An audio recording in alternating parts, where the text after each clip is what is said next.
questione di difficoltà, il problema fondamentale è che non si possono inviare soldi, ad esempio bonifici, per aiutare queste persone, ma c'è bisogno di portarli localmente, manualmente, perché queste zone sono talmente tanto sottosviluppate che non esistono edifici, non esistono banche, non esiste niente, quindi non ci sono neanche case, per dirla tutta. E quindi quello che si può fare, l'unica cosa che si può fare se si vuole aiutare è andare concretamente, portare dei fondi e dare una mano. Noi siamo andati anche per raccogliere delle testimonianze, ovvero abbiamo portato dei soldi da lasciare in modo tale che possano esserci dei fondi per costruire scuole, ospedali, case, insomma qualsiasi tipo di emergenza di edificio. E poi abbiamo deciso di girare ogni giorno diverse scuole che sono già state costruite con i fondi che erano stati portati precedentemente, in modo tale da poter tornare in Italia con le prove tangibili del fatto che effettivamente tutte le donazioni che sono state fatte, che erano state fatte, sono state utilizzate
dire che l'aria,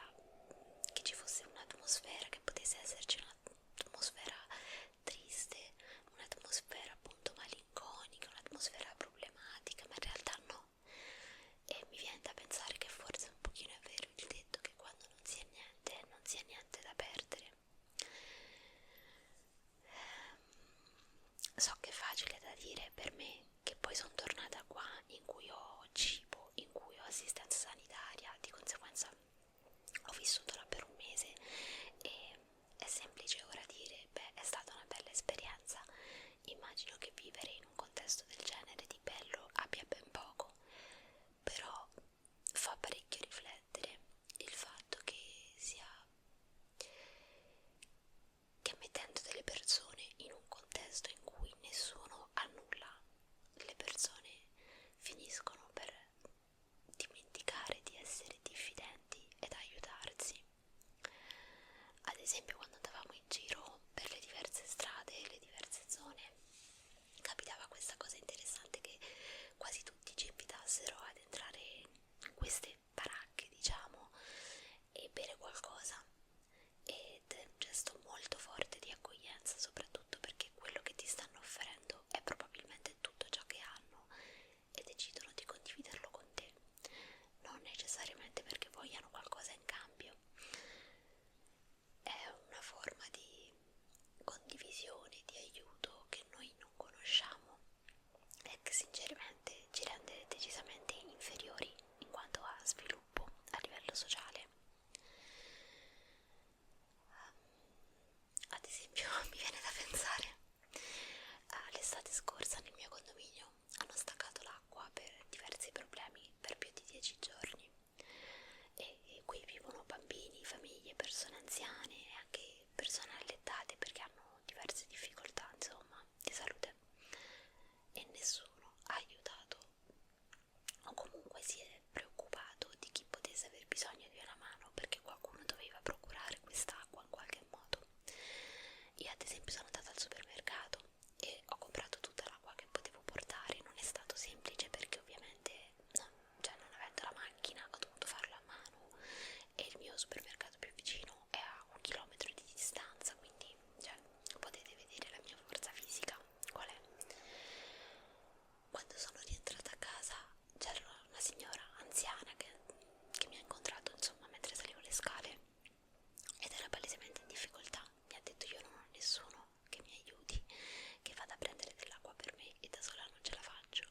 e sono andata io. Però è stato un caso eccezionale proprio perché ci siamo fortunatamente incontrate e quindi ci siamo aiutate. È triste, è molto triste questo modo di vivere a cui ci stiamo abituando, mentre in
conoscenza è stata incredibile. Quando andavamo nelle scuole ad aiutare, onestamente per me è stato sempre un po' un colpo al cuore, perché mi sentivo totalmente a disagio e ero praticamente sommersa da bambini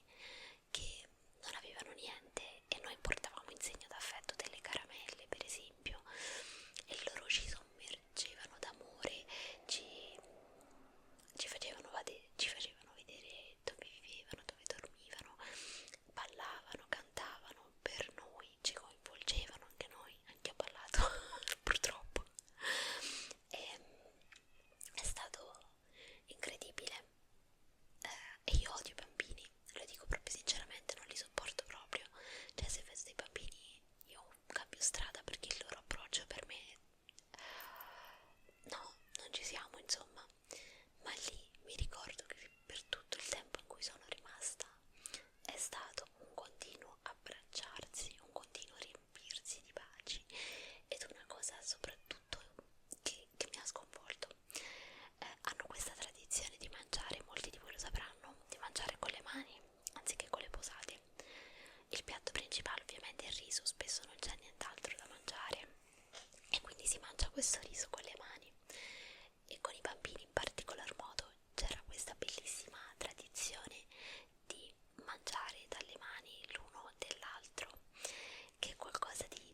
detto questo, io vi auguro una buonissima, bellissima giornata. Spero che stiate bene. Come al solito, se potete,